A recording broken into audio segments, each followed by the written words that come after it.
Said that today's course certainly suits Froome better. 37 kilometres from Xàbia to Calp, with just one uphill drag in the middle of it, which gets no higher than 175 metres in altitude. Time checks at 12.5 and 24.3 kilometres.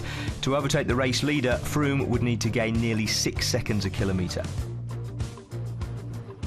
Now, one thing not evident on the map is the wind, always likely to be a factor in a time trial along the coast, and it was blowing in pretty hard off the sea as Svein Tuft, last man in the race and therefore first to start, rolled down the ramp in Xàbia. Scott Thwaites was also among the early starters and gave his verdict to Daniel when he finished. It was okay for me. I was just taking it easy today to try and conserve a bit of energy for tomorrow, because it's a really hard stage and sort of the last day for the GC guys, so I'm sure they'll race it really hard from the start.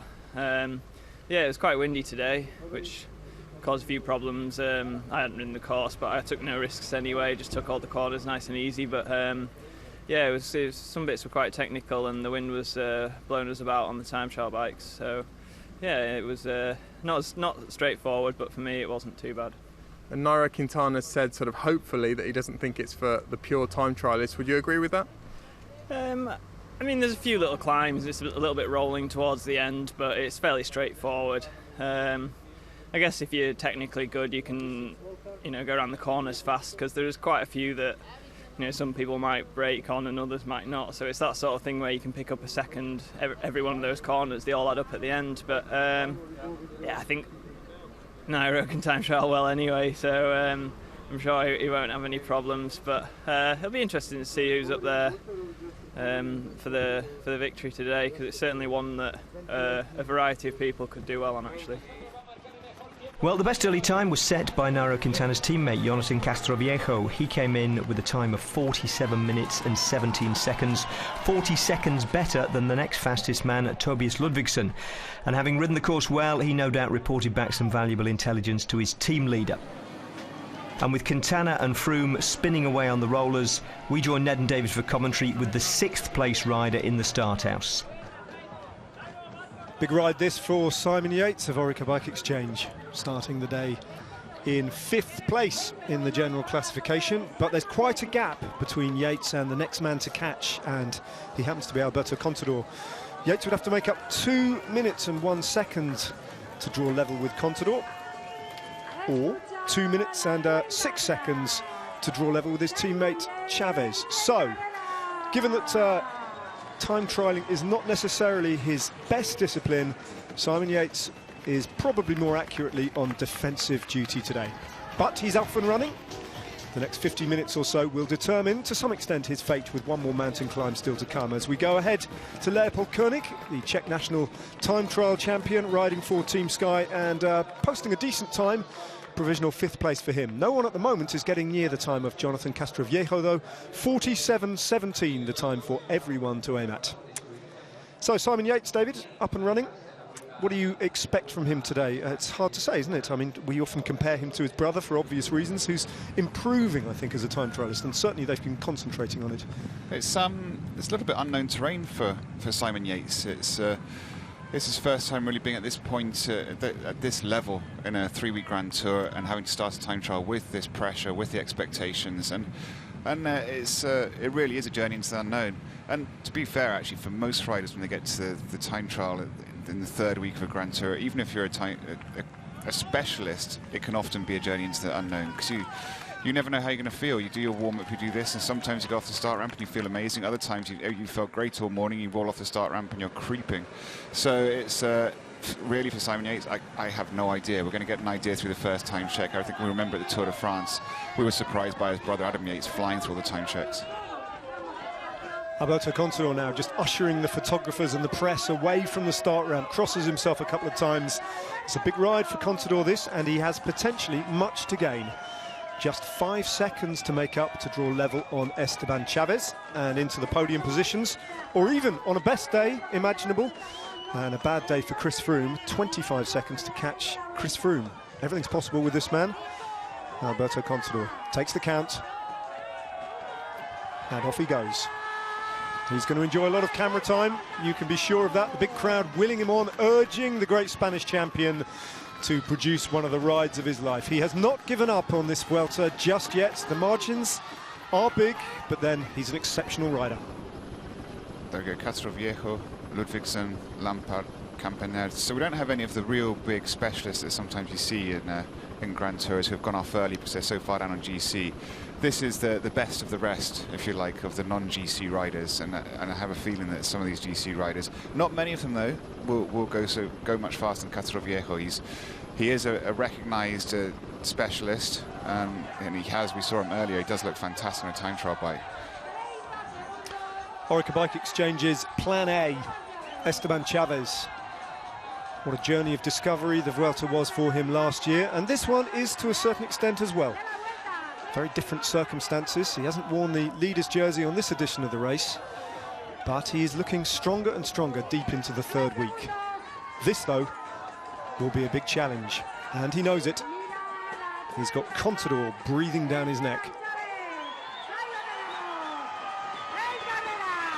Esteban Chavez will do well to hold on to a podium place at the end of the day. Let's see what he can do. Well, it's kind of this, because the rider after Chavez to leave is Chris Froome. Chris Froome, that's a little bit the dream scenario to have a rider like Esteban Chavez as a 2-minute man, because that's a realistic target for him. It's, I think he'd be quite disappointed if he didn't catch him, and if he doesn't catch him, that would point towards Chris Froome not having a great day. And sometimes when you get to this point of the race in a GC race, they're so close that they very rarely actually see each other. So that's a little bit of good luck and good fortune, I think, for Chris Froome to have a pure climber as the carrot and the stick, if you like. As we move forward to Alberto Contador, nearly 3 minutes into his effort, we're going to get a first indication of how he's going 12.5 kilometres into this 37-kilometre time trial. That's the first of 2 split timing points, and the fastest man through the first timing point at 12.5k is Jonathan Castroviejo on bang-on 18 minutes. So that's a very good benchmark. Quarter of an hour of racing for Alberto Contador against the clock will determine just what kind of schedule he's on and how he compares to the fastest man so far, the Movistar rider, his compatriot, Jonathan Castroviejo. But it's all about Froome and Quintana, ultimately. He has not given up on the Vuelta just yet, Chris Froome. He wears the white jersey, borrowed from Nairo Quintana, but he would dearly love, in 2 days' time, to swap that for red. And still, just about, it's possible. But it's going to have to be a Herculean time trial today. Off he goes, Chris Froome. This is one of his specialist disciplines. He climbs brilliantly, arguably the best in the world, but as a time trialist, he's right up there amongst the best 3 or 4 time trialists there is on the planet at the moment, and he's going to have to prove that today, and he's going to have to hope as well, I think, that Nairo Quintana has a bad day. Battling a headwind all the day, he gets low to the frame, and that improved time trialing position of his looking very comfortable. David, this is going to have to be the ride of his life if he's going to take a chunk of time on Nairo Quintana today. Yes, it is, but he's very, very lucky. You see there the flags on the left of the screen, the headwind it's blowing a gale, and as you've seen the fastest time in Castroviejo, he's only got an average of 46, and you'd expect a much faster average speed than 46 kilometers an hour on a course like this, which really does go to show the effect that headwind's having. And for Chris Froome, who is bigger than Nairo Quintana, but also very, very aerodynamic, it means he's putting out more power because he is bigger than Nairo Quintana, but he's not handicapped by the size. He gets into a superior position, and I think this really, he couldn't have asked for a more perfect day to try and take a lot of time out of Nairo Quintana. Well, Chris Froome's been on the road now for over a minute, Alberto Contador for over 5 minutes, and in about 30 minutes time or thereabouts we'll know how Contador is doing. Meanwhile, back on the start ramp, any second now I think we're going to get a glimpse of the man in the red jersey, and there he is, Nairo Quintana, last man off the start ramp. Slightly concerned expression there as he just questions the UCI official alongside him on the start ramp, who any minute now will count him down to the time trial of his life. This is important, this matters. He's got 3 minutes and 37 seconds to defend over Chris Froome, which at the beginning of the Vuelta he would have taken any day of the week. The biggest margin he could have possibly imagined, but can he hold on to as much of it as possible? How much will he lose? The fact that he will lose something is almost inevitable. How much, though, will Nairo Quintana hang on to at the end of today's 37-kilometre time trial?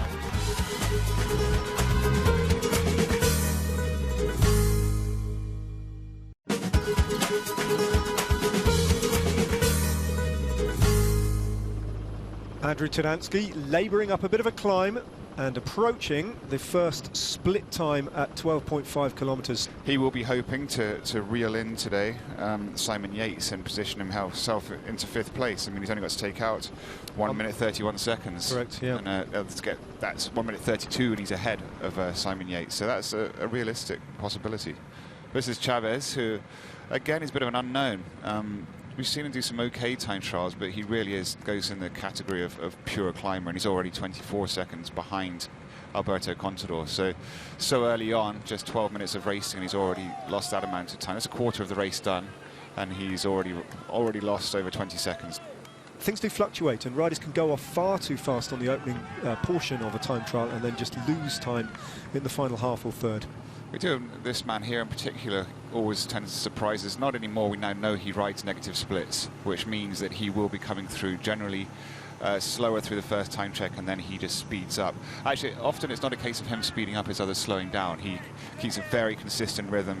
He controls it. He doesn't get carried away in that first section, as you were just referring to. Because many riders go out, they've done their big warm-up, they're pumped with adrenaline, they're excited, and they hit out way too hard. And their first time check is their best, and then from that moment on, if you like, the power drops off over the rest of the time trial. Whereas Chris Froome really is a master of keeping that consistent power, which then gives the impression of it being negative splits, but actually he's just been consistent through it all.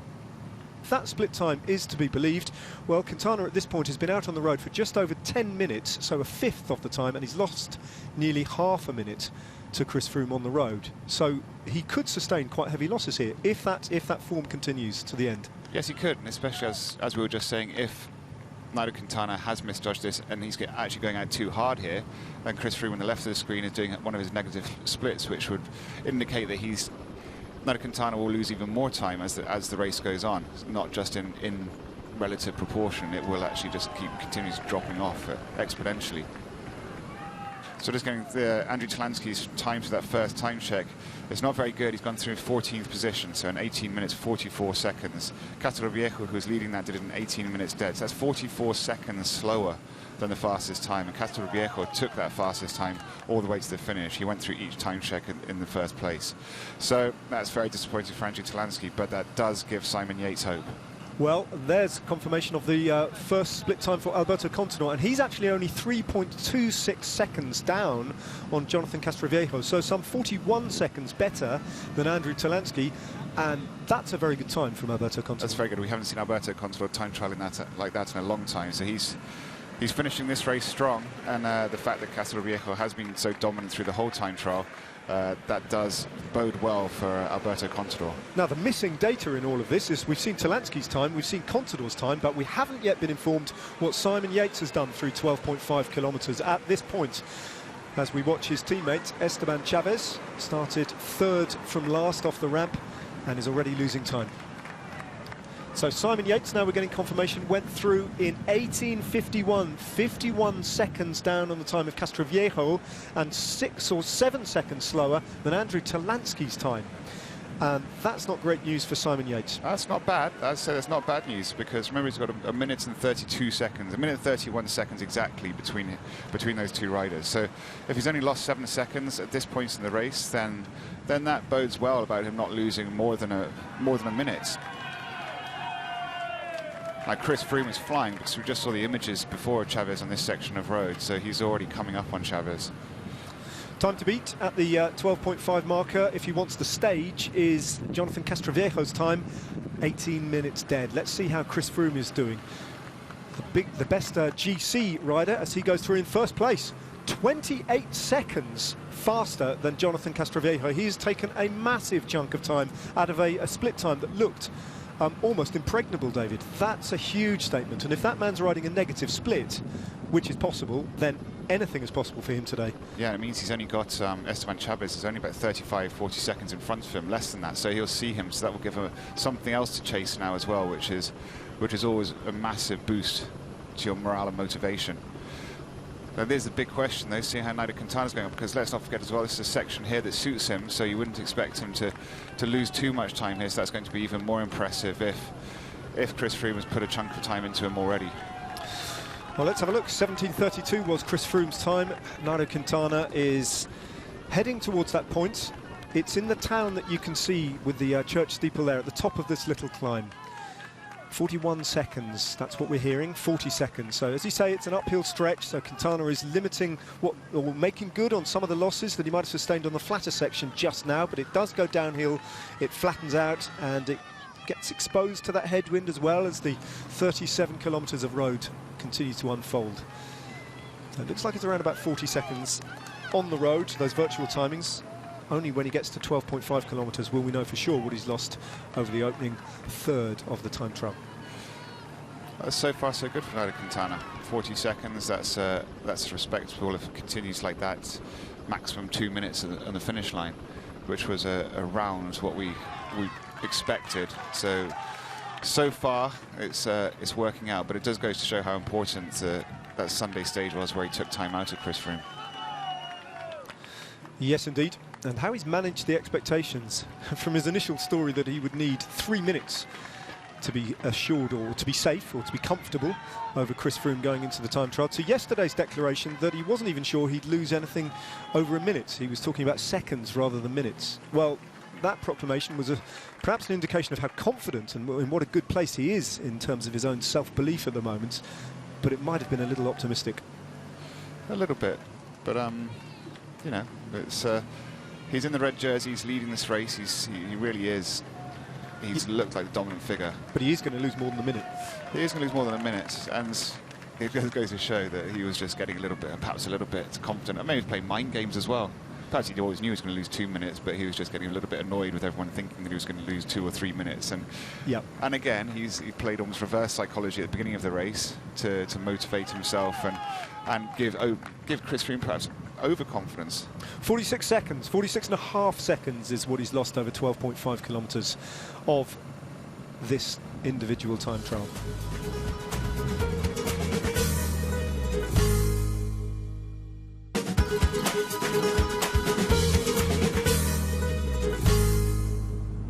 Froome is doing one of those again on the descent and back into a more conventional descending position. And David, he's closing in on the road, we understand, on Esteban Chavez, who went off 2 minutes before him. Yeah, you can see him just in front there. There's two police motorbikes and a TV motorbike following Chavez, so he's coming up at him in just under halfway, I think. It's going to work out, or almost exactly at halfway. So that's a good result for him. He'll be pleased with that. That's going to be amazing for his mental state, and the head's going to slightly fall off Chavez, I think. Although he'd have been expecting it, it would have just been a matter of when.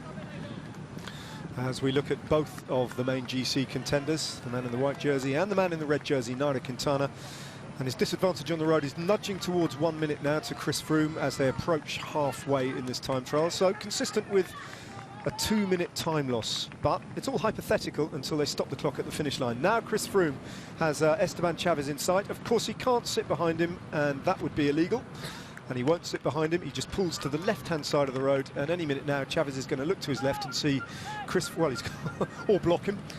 Chavez is going to see Chris Froome just sear past him, and that is the difference between a GC rider who can time trial and has that in their locker, as opposed to a rider who has to make all his advantages on the climbs and just hold on for grim death in a time trial.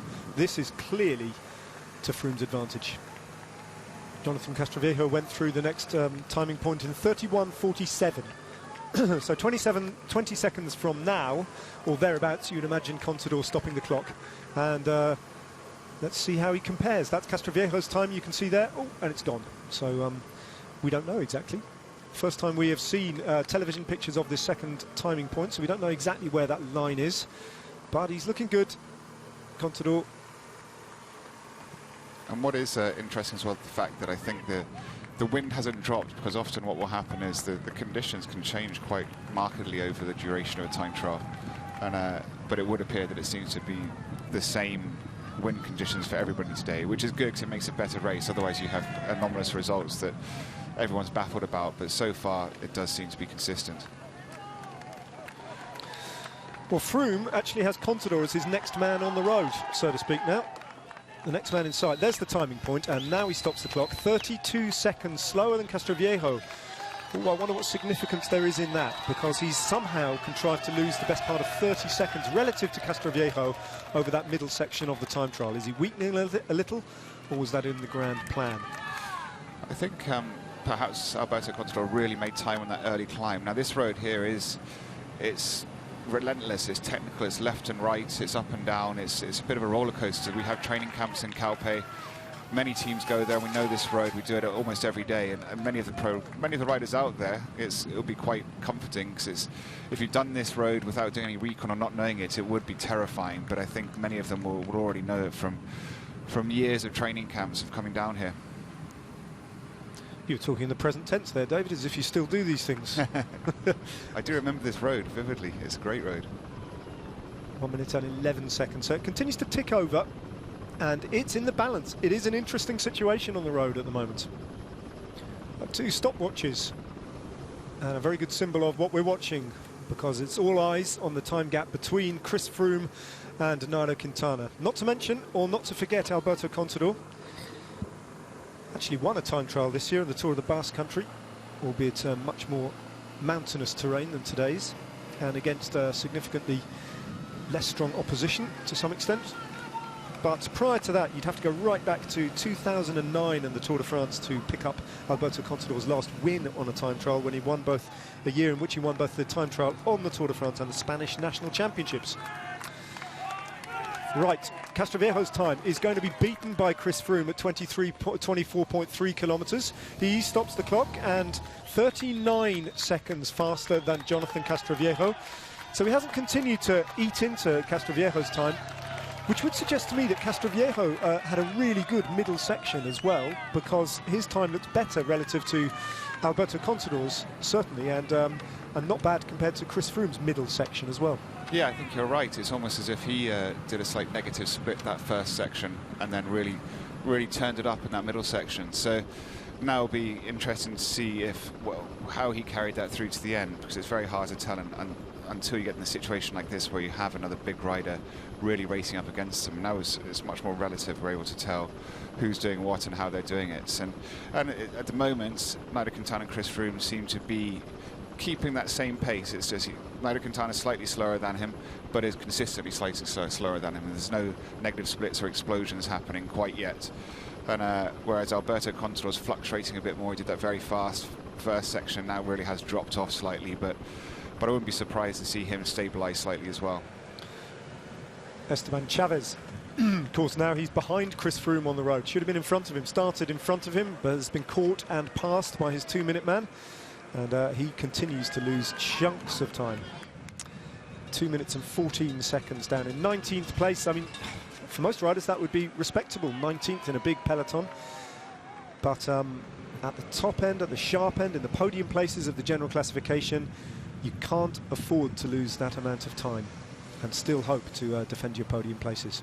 So interesting development of that second time check we've just seen before is Talansky seems to have stabilised. He must be doing negative split as well, because he's only 59 seconds off the time of it's not Chris Froome's time isn't up there yet, but off Castroviejo's previous time, whereas Simon Yates at 1:52, so it's 53 seconds he's taken out of Simon Yates. So he had 7 seconds on Simon Yates at the first time check, and he's taken that up to 57 seconds.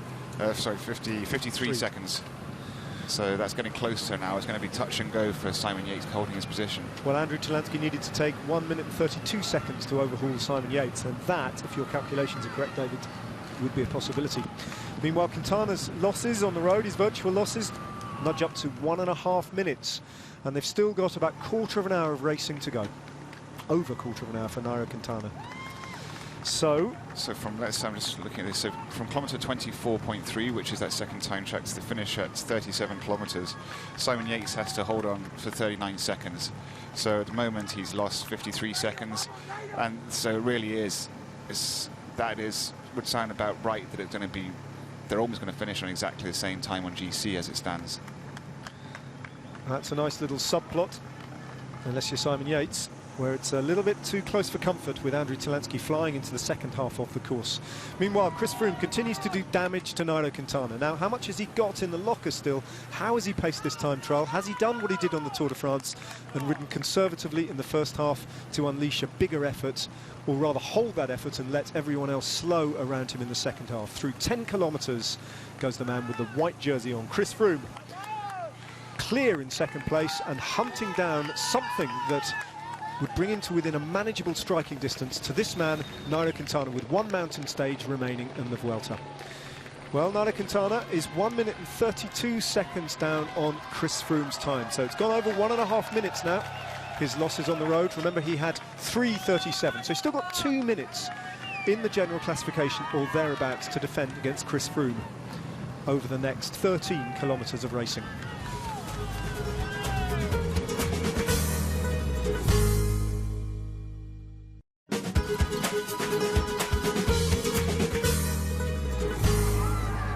Sweat dripping down his forearms, his body rocking slightly from side to side, that oval chainring spinning as those wiry legs do their damage to the rest of the race at the moment. Chris Froome is on a good day.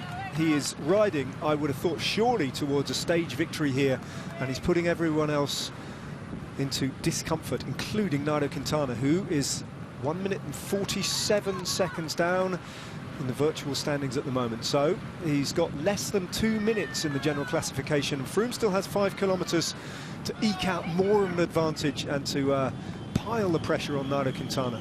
And it's all very suited to him, this running. Drops off here, then it's essentially pan flat. There's a little rise up through centre or calp, but it really is the perfect terrain for Chris Froome. And you can see the way he's cornering and everything. Nairo Quintana hasn't quite got that cornering going on today, and he's certainly not like these flat, big roads running into the finish. There he is, Nairo Quintana. It were just signs last time we saw him that the fatigue was beginning to set in. Looks like he's recaptured a bit of his composure on that slight micro rest, as you were talking about, David. A little bit of descending so he can just get his breath back and get his head back on as well. But the losses are okay that he's sustaining at the moment. He still has a significant buffer in the general classification. There's still a chunk of time that Chris Froome's taking out of him. When you think it's a 2 GC, battling for GC, when you have one of them taking what is likely to be over 2 minutes out of you in the final time trial, that is a significant amount of time. So the race is far from over regards to GC. How is this man faring? Indications from the middle section of the course, having absolutely flown into the first section, were that Nairo Quintana might have overcooked the first part of the time trial, and he certainly didn't make the massive time advances in the middle section of the course that he did. He's got 2 kilometres to go, but there were signs as well last time we saw Esteban Chavez that he had started to limit his losses to Contador. Admittedly, he only had 5 seconds to lose, but it looked like his disadvantage to Contador was staying pretty constant at around about 1 minute and 5 seconds. So he'd stopped to lose the big time gaps to Contador, and the indications were that maybe Contador was slowing a little. It did seem that Chavez had really stabilised that time gap. So I think Alberto Contador, as Alberto Contador often does, he went out really attacking the time trial. And I think Chavez went in with a very conservative... Oh, big crash for Simon Sanchez. Oof. Wow. Oh, he's gone down a high-speed big crash. That looks bad. He's got rips all the way down his back. No one saw what happened. Almost looks like he's ended up on the beach there. He's covered in sand. He's got a cut to his right leg. He's given up on his effort, as you would imagine. And he's going to stop that computer and get straight to the team bus for attention, because he's gone down, well, it looks like on both sides and his back. So, well, I think the way he's holding that right hand in there, I think like broke his collarbone. I think that's why he's not got the right hand on the grip, just on the rest. And you can see the disappointment. He knows he's been through enough crashes, enough injuries. He's broken something, I think. Oh, well, that's a shame. Through 1 kilometre, Alberto Contador, another Spaniard, and he'll be receiving the raucous encouragement of this big crowd here in Calpe. 47.16. So 47.17 was the time of Castroviejo. Contador will be well outside that, probably over 1 minute outside that, as he pulls himself back off his time trial bars and back onto them. This technical little run in here, a few little twists and turns before he can finally relax. Battling against the clock, don't forget, he will be, I'm pretty sure, riding himself into a podium position, but maybe not the huge gains that we had anticipated against Esteban Chavez by the end of the day. Still got half a kilometre to go, but it's a good day for Alberto Contador, and you'd expect nothing less. It's been a great day for him, really. I mean, it'll be a little bit disappointing. Here comes Simon Yates, so we haven't seen him all day, so it's going to be good to see what he's done. Well, I can tell you that unseen by the cameras, Andrew Talansky has crossed the line, and he's posted a time of 48.27. Don't forget, Simon Yates had to be in 1 minute and 31 inside Talansky's time which would be a target of 49.58, and he's not going to make that. He's going to be outside Talansky's time, David. He is. It looks like he's going to end up being nearly over 20 seconds behind him on GC, rougher calculation. So that's a bit disappointing for Simon Yates for sure. Meanwhile, they are coming thick and fast over the line. Here comes Alberto Contador. How's he fared? A little weaker on the second half of the course. He stops the clock 1 minute and 13 seconds down on Castroviejo's time. Not bad. No, Not bad. I think it's a good ride. You'd be happy with that. That's a great ride by Alberto Contador. We haven't seen him do that in a while. And he's on a podium place. Esteban Chavez, he only had 5 seconds to defend, to hold on to his podium place. That's not going to be the case, I don't think. And here comes Chris Froome now. Alberto Contador, meanwhile, is rushed behind the podium to perform his duties after the stage. But Chris Froome has absolutely flown at this time trial today. He's got an advantage on the road, a virtual advantage of hovering around about 2 minutes to Nairo Quintana, and he's still got 1 kilometre just to squeeze out a few extra seconds. 2 minutes. So this that was the conservative gap we predicted. We said between 1.5 minutes, 2.5 minutes, judging the form. So it's almost exactly in the 2 minutes. So I think Nairo Quintana at the beginning of the race was right to say he needed 3 minutes. Going into the time trial, because look how close it is, and look at it's clear how much better and stronger Chris Froome is at time trialing than Nairo Quintana. Well, we knew that before. It was really a question of by how much, and the answer is it's going to be a big chunk of time. Chris Froome lining himself up for the finish now. He's got 500 metres to go. Holding nothing back here. Every second counts here for Chris Froome, a winner of the individual time trial on the Tour de France in both 2016 and 2013. And do you know what? Both those times he went on to win the race overall. The same could be said of his time trial wins in Romandy and at the Dauphiné in 2014.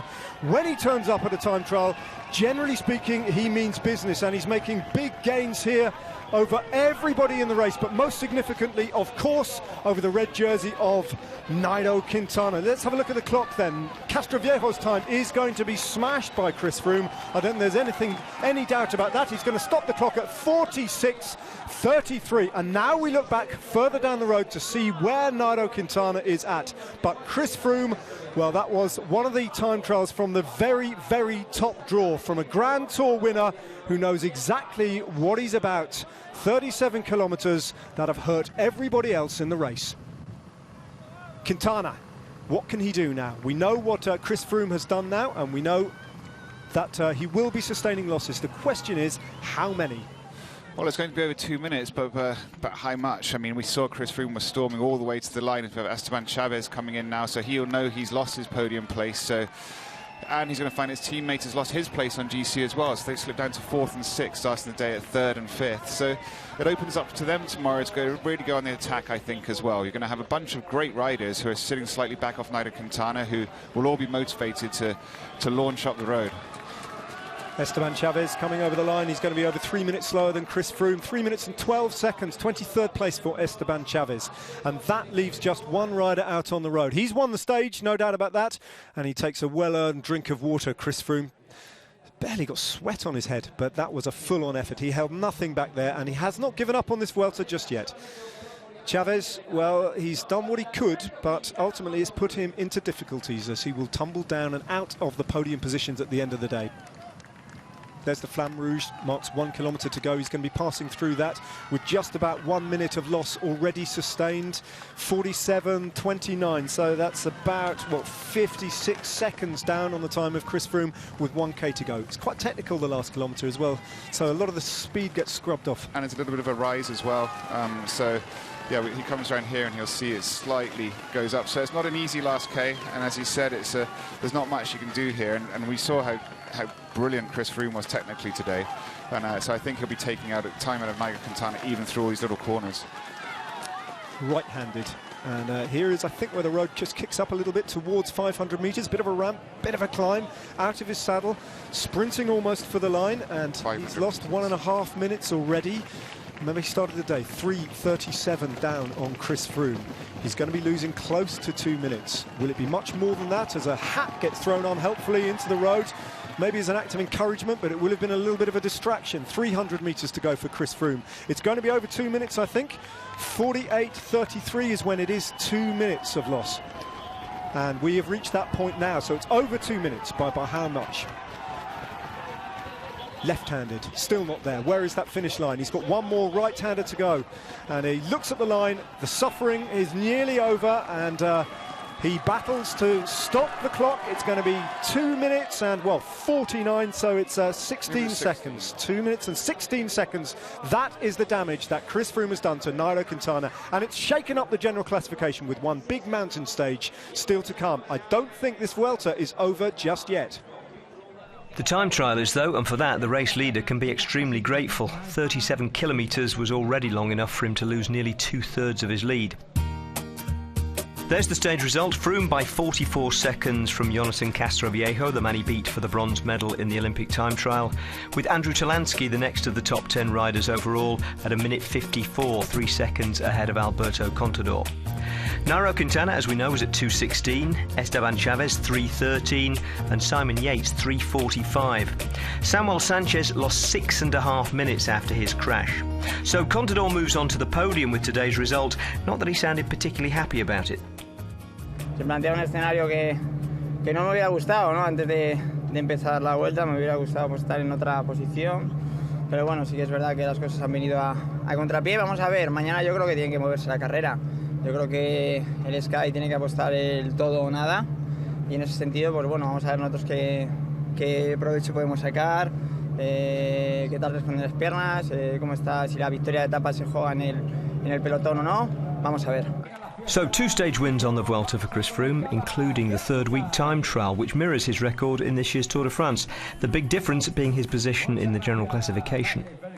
Chris, stage win, 1 minute 21 seconds now down on Nairo Quintana. That day was everything you hoped for and more, wasn't it? Yeah, certainly. I mean, yeah, everything went as well as it could have. I gave the time trial everything I had.